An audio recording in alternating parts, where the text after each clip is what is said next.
ডিমৌ অঞ্চলত গৰু চোৰৰ সন্ত্ৰাস দিনক দিনে বৃদ্ধি পাবলৈ ধৰিছে। বিশেষকৈ লাওজান চাহ বাগিচা অঞ্চলসমূহত এই গৰু চোৰে এতিয়া সাধাৰণ বাহনৰ সলনি বিলাসী বাহন ব্যৱহাৰ কৰি কৌশলে গৰু চুৰি কৰি লৈ যোৱা পৰিসংখ্যা ৰাইজৰ মাজত তীব্ৰ ক্ষোভৰ সৃষ্টি কৰিছে।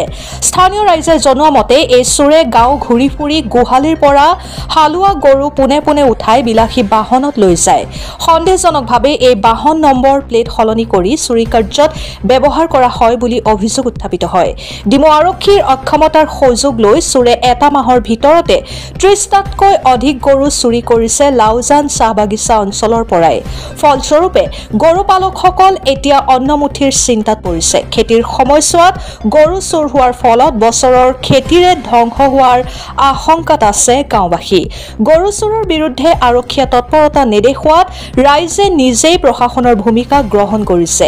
গোহালিৰ পৰা চুৰ হোৱা গোহালিৰ গৰুৰ সন্ধানত নামি ৰাইজে ৬জনকৈ গৰু চোৰক ধৰি ডিমৌ আৰক্ষীক গতাই দিয়ে।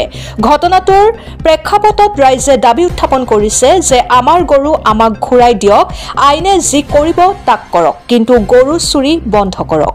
শিৱসাগৰৰ পৰা মহিবুল হুছেইনৰ ৰিপৰ্ট, অৰুণোদয় আছাম। লাওজানত হৈছে বৰ্তমান আমাৰ চোৰ ধৰা পৰিছে ৬জন আৰু ২টা এতিয়ালৈকে ধৰা নাই। এটা আৰক্ষী বিভাগে কি কৰিব সেইটো আমি নাজানো, কিন্তু যদি আৰক্ষী বিভাগে আমাক একো সিদ্ধান্ত নিদিয়ে তেতিয়াহ'লে আমি নিজে সিদ্ধান্ত কৰিম। কোন কোন ধৰা পৰিছে? পংকজ আৰু ইয়াৰ পাৰ্টনাৰটো যিটো গ্ৰুপ আছে সিহঁতি ধৰা পৰিছে। নামকেইটা কি? নামকেইটা নাই, পংকজ মেন সেইটো। পংকজ কি লিখে? পংকজ তাঁতী, পলাশ তাঁতী, পংকজ তাঁতী, পলাশ তাঁতী ভাই ককাই হয়। যদি আৰক্ষী বিভাগে একো নকৰে তেতিয়াহ'লে সিদ্ধান্ত আমি ল'ম।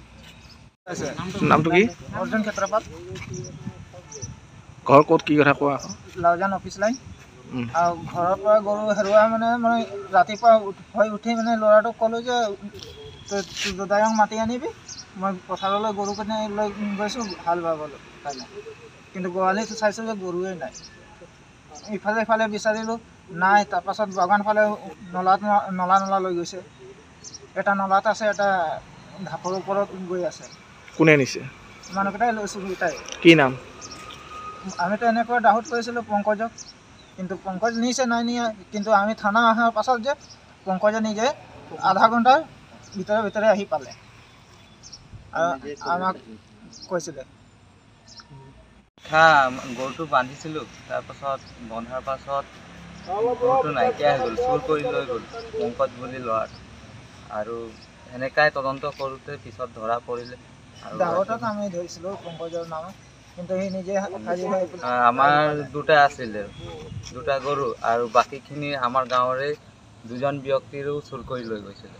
কিহত নিছিলে? গাড়ীত লৈ গৈছিল। কি গাড়ী? গাড়ীটো আমি আগত চোৱা নাছিলোঁ কোনটো গাড়ীত নিলে, কিন্তু